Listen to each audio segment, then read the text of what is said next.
Hello, everyone. Welcome to the Canada Truth Channel, where Canada, the illusion of freedom and system of control is exposed. If you're new to the channel, I am about to show you what I mean by the illusion of freedom and system of control. Let's get into it. Many people in Canada have not read the Charter of Rights and Freedoms, and even more people in Canada have never read the British North America Act 1867, now known as the Constitution Act 1867. Now, the government relies on our ignorance about the law and about how our government works. Hopefully, we can remedy that today. Now, all of the information I'm about to show you is public information, and certainly any legal scholar, any constitutional expert, or any first-year law student should know this information because they deal in the law. I deal in the law myself, not on the same level as a lawyer or a constitutional expert. So if I know this information, how is it they don't know this information? All the premiers, everyone in the cabinets, in Parliament, how do you not know this information? There's no way I will believe that the people in government do not know this information. Okay. So the federal government claims to derive their authority to govern Canada and Canadians through this document, the British North America Act 1867. What they do not tell you is what I'm about to show you. Whenever you are reviewing acts, statutes, regulations, codes, it's always important to look at definitions used in the document in the definition section or the interpretation section, and equally important to review all of the endnotes. Now, for those of you out there that are legal experts, you should recognize there is a very important element of statute construction missing right off the bat. Let's have a look what it is. Clicking on endnote number 1. The enacting clause was repealed by the Statute Law Revision Act 1893. It read as follows: Be it therefore enacted and declared by the Queen's most excellent Majesty, by and with the advice and consent of the Lords Spiritual and Temporal and Commons, in this present Parliament assembled, and by the authority of the same as follows. So the very clause that enacts that piece of legislation on the Canadian foundational document was repealed in 1893. And we can see that because it is not on the Constitution Act 1867 page, because it was repealed. Moving right along, we can see Section 2 repealed. And we click on that endnote. Prior to that, number 2 endnote right here states, this act may be cited as the British North America Act 1867, which it was until the passing of the Canada Act by Pierre Elliott Trudeau and Queen Victoria in 1982 through the Canada Act. Anyhow, third endnote. Section 2, repealed by the Statute Law Revision Act 1893, read as follows. The provisions of this act, referring to Her Majesty the Queen, extend also to the heirs and successors of Her Majesty, Kings and Queens of the United Kingdom of Great Britain and Ireland. Repealed, 1893. So all of the provisions in the British North America Act, 1867, pertaining to the Queen no longer extended to Queen Victoria's heirs and successors. And for those of you out there that didn't know, Queen Victoria died in 1901. Let's take a look at what that means, despite the fact that the enacting clause was repealed and it was no longer a legal document. It was dead in law. Executive power. Declaration of executive power in the Queen. The executive government and authority of and over Canada is hereby declared to continue and be vested in the Queen. Queen Victoria. We now know that the provisions of this act no longer applied to Queen Victoria's heirs and successors. Make sense? Okay, moving right along. The provisions of this act, referring to the Governor General, extend and apply to the Governor General for the time being of Canada, or other chief executive officer or administrator for the time being carrying on the government of Canada on behalf and in the name of the Queen, by whatever title he is designated. And down here, 14. It shall be lawful for the Queen, Queen Victoria, if Her Majesty thinks fit, to authorize the Governor General from time to time to appoint any person or persons, jointly or severally, to be his deputy or deputies within any part or parts of Canada, and in that capacity to exercise during the pleasure of the Governor General such of the powers, authorities, and functions of the Governor General as the Governor General deems it necessary or expedient to assign him or them, subject to any limitations or directions expressed or given by the Queen. But the appointment of such a deputy or deputies shall not affect the exercise by the Governor General himself of any power, authority, or function.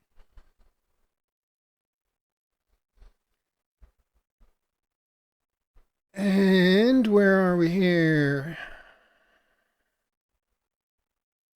Okay, I'll stop there for now. So, as I have shown you, the enacting clause, repealed, 1893. Section 2, extending Queen Victoria's authority to her heirs and successors, repealed, 1893. And we can see the executive government and authority of and over Canada is hereby declared to continue and be vested in the Queen. Queen Victoria, and Queen Victoria's executive government and authority died with her legally and lawfully in 1901. In 1982, Pierre Trudeau and Queen Elizabeth enacted the Constitution Act 1982, the Canada Act 1982. And some people have read the Charter of Rights and Freedoms. However, it's written in legalese for good reason, so the average Canadian doesn't understand what it's actually saying. But this was done to perpetuate the illusion of freedom and system of control here in Canada. And right off the bat, we see, whereas Canada is founded upon the principles that recognize the supremacy of God and the rule of law. Guarantee of rights and freedoms. The Canadian Charter of Rights and Freedoms guarantees the rights and freedoms set out in it, subject only to reasonable limits prescribed by law that can be demonstrably justified in a free and democratic society. Do you understand what that means, ladies and gentlemen? Prescribed by law. So, in actuality, we don't have inherent rights here in Canada. We have privileges called rights granted to us by our wonderful government. And we know that time after time, our benevolent government stomps on those privileges time and time again. The freedoms, fundamental freedoms listed are from Section 2 to Section 7. And jumping on down to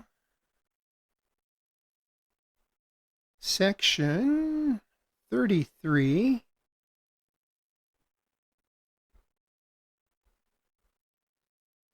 Exemption where express declaration. Parliament or legislature of a province may expressly declare in an act of Parliament or the legislature, as the case may be, that an act or provision thereof shall operate, notwithstanding a provision included in Section 2 or 7 to 15 of the Charter. So, do you have rights in Canada if, notwithstanding those rights, the legislature can write a law that takes away or supersedes those rights?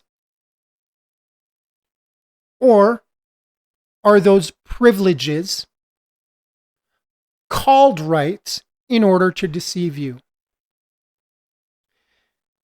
A notwithstanding clause in a constitution is ridiculous. We recognize these fundamental freedoms and rights only if we want to. If we don't like them, we'll write laws that take them away. Rights cannot be given away and they cannot be taken away except by force. Privileges, however, can be taken away and granted at the discretion of the government. Make sense? Okay. So, despite these very important enactments by the Statute Law Revision Act, 1931, the Statute of Westminster. The provisions of the Statute of Westminster were written by Canadians. A group of Canadians called the Native Sons of Canada, of which one of my personal heroes and the greatest constitutional expert in the history of Canada, Russell Rogers Smith. These provisions pertaining to Canada were enacted by the British Imperial Parliament on behalf of the Crown, of the monarch, were taken verbatim. Now, there are some very specific parts to the Statute of Westminster that I'm going to show you right now. So, Parliament of the United Kingdom not to legislate for dominion except by consent. That's very important. No act of Parliament of the United Kingdom passed after the commencement of this act shall extend or be deemed to extend to a dominion as part of the law of that dominion, unless it is expressly declared in that act that the dominion has requested and consented to the enactment thereof. So, no laws from the United Kingdom have any force or effect any longer in Canada except by expressed consent. Does that make sense to everyone? The meaning of dominion in this act. In this act, the expression dominion means any of the following dominions, that is to say, Dominion of Canada, the Commonwealth of Australia, the Dominion of New Zealand, and the Union of South Africa, the Irish Free State, and Newfoundland. Now, all of the constitutional experts and lawyers and judges out there will say, yes, this is all true. However, Section 7 negates all of the other provisions. Saving for British North America Act and application of the Act to Canada. Nothing in this Act shall be deemed to apply to the repeal, amendment, or alteration of the British North America Acts 1867 to 1930, or any order, rule, or regulation made thereunder. The provisions of Section 2 of this Act shall extend to laws made by any of the provinces of Canada and to the powers of the legislatures of such provinces. The powers conferred by this Act upon the Parliament of Canada or upon the legislatures of the provinces shall be restricted to the enactment of laws in relation to matters within the competence of the Parliament of Canada or any legislatures of the provinces respectively. So, what does all that legalese mean? It means the Parliament of Canada or the Parliament of any of the provinces do not have the power to amend the British North America Act 1867 to 1930, now known as the Constitution Act 1867. The provinces and the Parliament of Canada never had the power to amend the British North America Act because it was never our act. It was always a private bill by the British Imperial Parliament on behalf of Queen Victoria. And as we saw, the enacting clause was repealed in 1893, and Section 2, extending Queen Victoria's lawful executive government and authority of and over Canada, no longer extended to her heirs and successors. Now, why in 1931 Canada chose not to exercise its full autonomy as provided for under the Statute of Westminster? As always, I will leave the links to all of this information for you to verify once again for yourselves. But the excuse they give in this document is absolutely ridiculous. And the full autonomy was not granted to Canada. It was granted specifically to the provinces.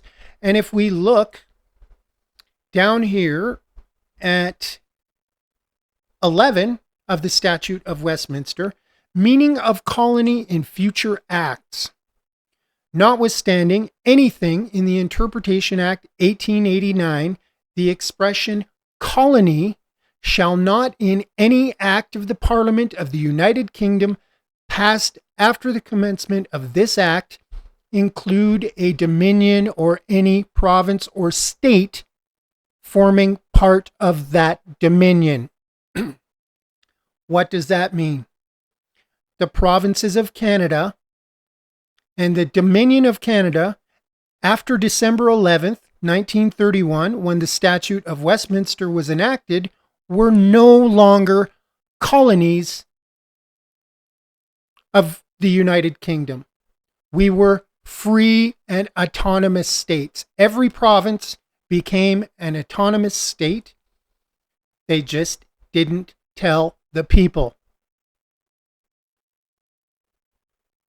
And for the premiers of the provinces, lawyers, judges, anyone in government, and constitutional experts, not knowing this very basic information, especially that the enacting clause was repealed in 1893 and that Section 2 was repealed in 1893, I find that hard to believe. I'm just your average Canadian, just like you out there. And none of these constitutional experts seem to be aware of these facts in law. Please explain how that is possible. Moving right along. The Governor General in Canada is authorized through what is known as letters patent.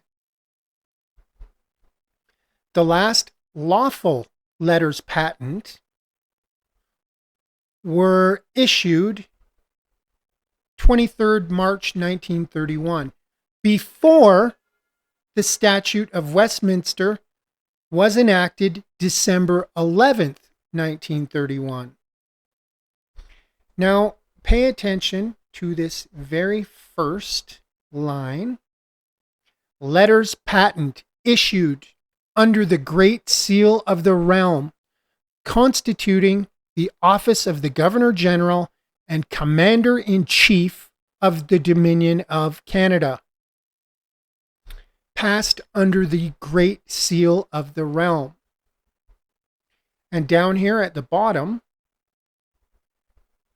we can see by warrant under the King's Sign Manual, and it's signed by the Secretary of State at the time, Schuster. Make sense? Let's have a deeper look at letters patent. The letters patent constituting the office of Governor General of Canada, 1947, is a formal etiquette from the monarch that currently defines the role authorized by the sovereign on the advice of the Canadian Prime Minister and the King's Privy Council for Canada. Authorization. Source of authority. The authority for the letters patent stems from the sovereign's royal prerogative. The letters patent are issued by the monarch, then King George VI, now King Charles III, under the Great Seal of Canada.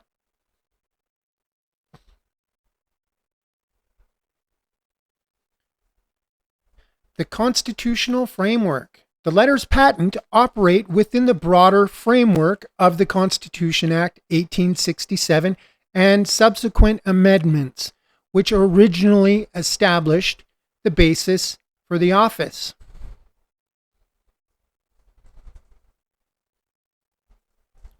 The primary requirement set by the 1947 letters patent was the expansion of the Governor General's powers, allowing them to exercise nearly all of the sovereign's authorities and functions in respect to Canada without the need for the monarch's physical presence or specific instructions for every action.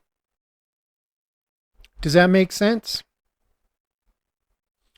Exercise of power. The Governor General is authorized to exercise all powers and authorities lawfully belonging to the monarch in respect of Canada, acting with the advice of the King's Privy Council for Canada, in effect, the Cabinet. Commander-in-Chief. The letters patent formally declare the Governor-General as the Commander-in-Chief of Canada.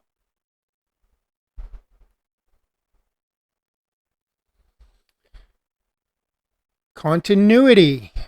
Oops. The 1947 document ensures continuity in governance, allowing the Chief Justice of Canada or the Senior Puisne Justice to serve as administrator of the government in the event the Governor-General is unable to perform their duties. Now, here we go. The appointment process. While letters patent define the office's powers, the appointment of a specific individual as Governor-General is done via separate royal commission signed by the monarch. The individual must take oaths of allegiance, office, and as Keeper of the Great Seal of Canada before the Chief Justice to officially assume the role.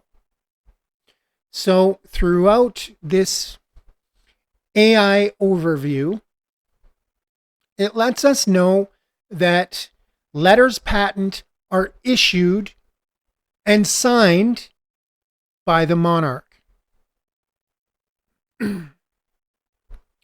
And it's known as the Royal Sign Manual, signature of a monarch into a legislative act, decree, etc.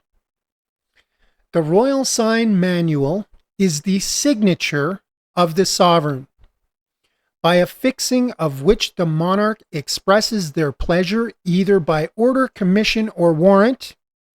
A sign manual warrant may either be an executive act, for example, an appointment to an office, or authority for affixing the Great Seal of the pertinent realm.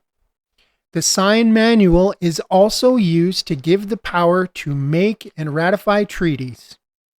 Sign manual, with or without hyphen, is an old term for a handwritten signature in general. It is also referred to as sign manual and signet. And down here we have some specific examples. Is this making sense so far? What is a royal warrant? A royal warrant is a legal document authorizing an appointment or specific action. These are signed by the king and mainly used for certain public appointments. So this is from the House of Commons Library of the UK Parliament. Communications by messages under the sign manual. On certain occasions, communication from the Crown is by a written message under the Royal Sign Manual, the Crown's personal signature, to either house singly or both houses separately. These messages are usually communications relating to important public events which require attention of Parliament. Make sense so far? Okay. Now, we have a listing of all letters patent and instructions through the history of Canada. Okay? And in 1931, prior to the enactment of the Statute of Westminster, letters patent were issued. Now, once again, it's very important that we read carefully. Letters patent under the Great Seal of the realm, constituting the office of Governor-General and Commander-in-Chief of the Dominion of Canada, passed under the Great Seal of the realm. Okay? And we jump down to the bottom. and we see by warrant under the King's Sign Manual. And it's signed by Schuster, who was part of the Crown and Chancery and the, I've lost the word, Secretary of State. Okay, but what is important is by warrant under the King's Sign Manual, and up here at the top, passed under the Great Seal of the Realm. Make sense? So, following procedure. And remember, ladies and gentlemen, this is prior to the enactment of the Statute of Westminster. Because after the Statute of Westminster was passed, the provinces and the Dominion of Canada were no longer colonies. And on top of that, the provisions of the British North America Act 1867 no longer extended to Queen Victoria's heirs and successors. Make sense? Okay. Now we go back to our listing, and we see no more letters patent. These letters patent were revised in 1935. But since then, there have been no letters patent issued until 1947. And then looking from 1947 up until 2021, with Mary Simon, no new letters patent were issued because no one in the UK, including the monarch, had any authority to issue letters patent because the executive government and authority of and over Canada no longer extended to Queen Victoria's heirs and successors. So let's take a look at 1947. So this happened October 1st, 1947. And let's look at the first line compared to the 1931 letters patent. George VI, by the grace of God of Great Britain, Ireland, and the British Dominion, beyond the seas, King, Defender of the Faith.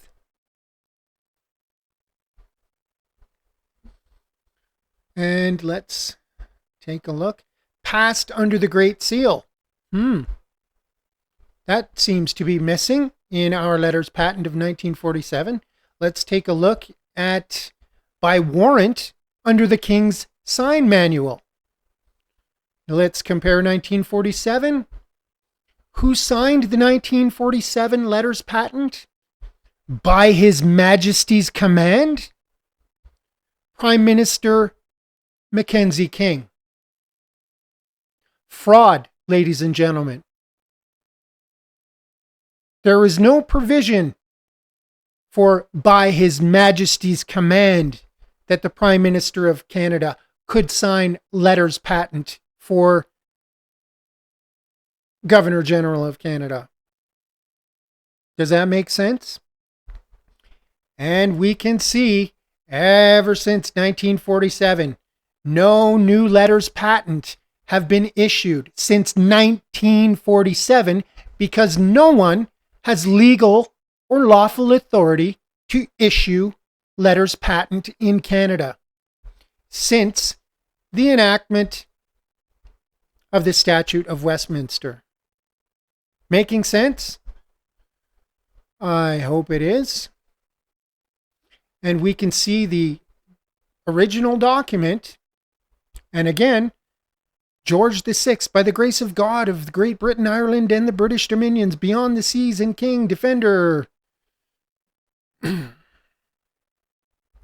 whereas certain letters patent under the Great Seal, bearing a date Westminster, 23rd day of March, 1931, signed by Mackenzie King. No Great Seal and no sign manual from the monarch. Here we have the original as posted in the Canada Gazette, which in Canada is the official government record. Acts and statutes passed in Canada by the federal government must be communicated to the people of Canada through the Canada Gazette. I have not found the Canada Gazette publishing the Statute of Westminster.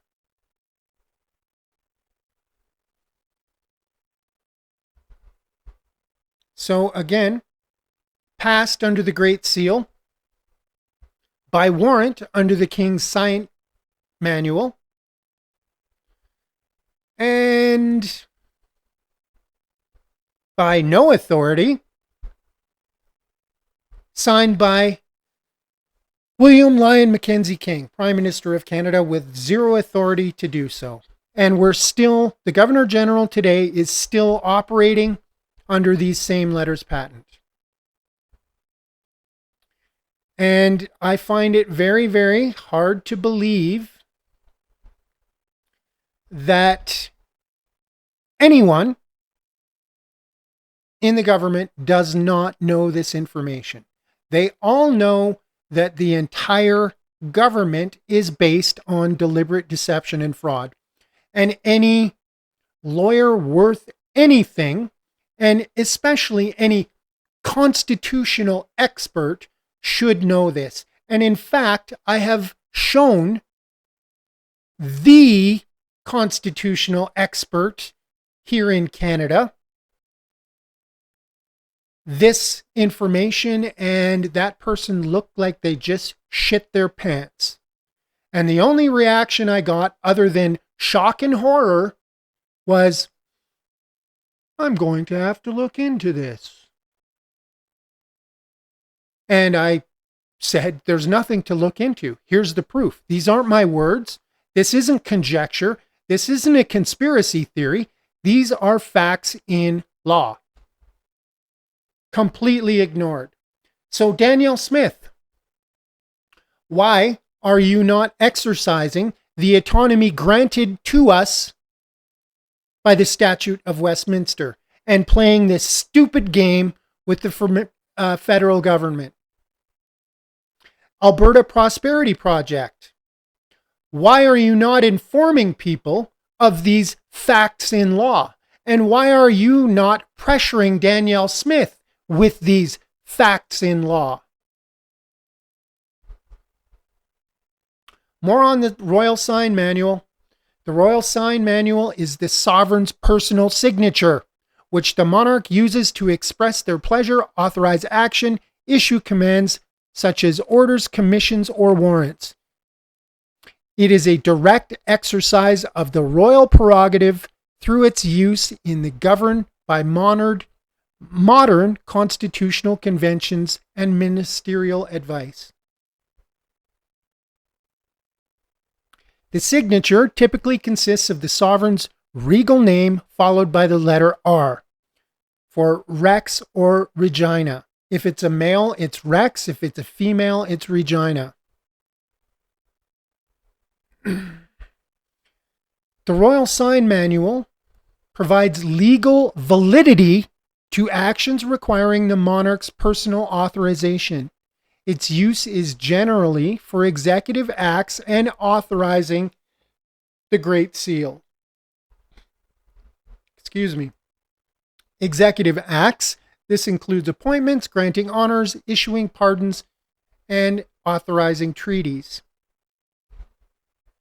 Authorizing the Great Seal. The Sign Manual can serve as a warrant for affixing the Great Seal to documents like certain letters patent.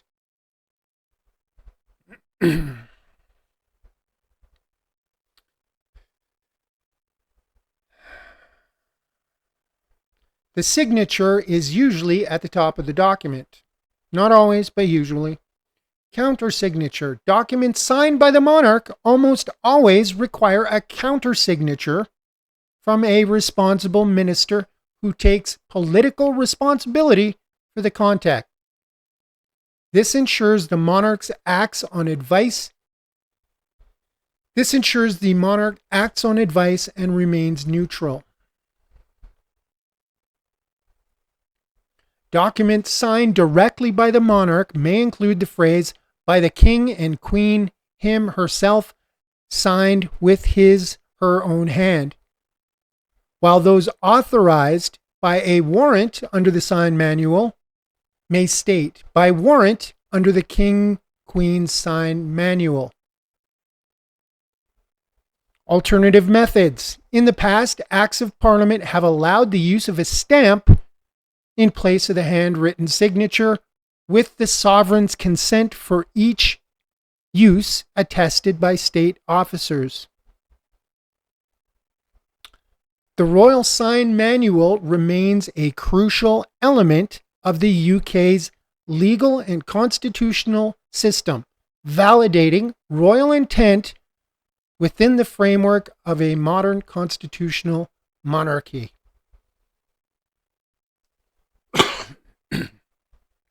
Excuse me. And going back to 1947, none of that. These letters patent from 1947 are fraudulent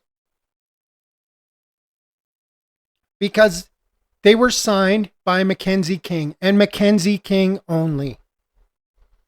There was no seal, no great seal affixed to them, and no legal and lawful authority to issue these letters patent. It says seal right here, but there's no seal.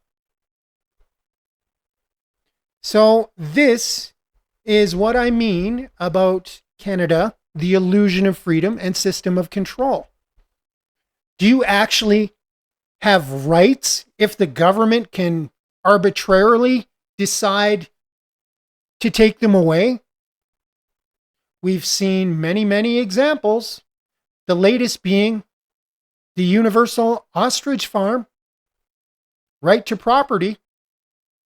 Do you have a right to property if the government can just say, nope, we're coming and we're going to slaughter 300 ostriches? Nothing you can do about it. That's it. Another example is free speech. Do we have free speech in Canada? To a limit, I would say. But look at what happened during the Freedom Convoy during COVID. Do you have personal autonomy and the right to decide what medications you can and cannot take without losing your job, your bank account being frozen, so on and so on and so on and so on? Property rights in British Columbia. Do you own your property if a court can just say, no, I know you've paid a mortgage for 40, 30, or 40 years on that property, but you don't really own it? Property tax. Do you own that property if you have to pay tax on that property? If you buy a bicycle, do you have to pay property tax on that bicycle? No. When you buy a house, what happens if you don't pay your property taxes? Well, that house is seized. So is it your property? Do you have right to personal property in Canada if the government can just come and take it away? Or can write a new law that says, yeah, you don't really have right to personal property in Canada? So this is Canada, the illusion of freedom and system of control. And until people start calling these politicians and lawyers and judges and constitutional experts out with this documented legal truth, these are facts in law, things are only going to get worse. Let me know what you think in the comments. And please share this information.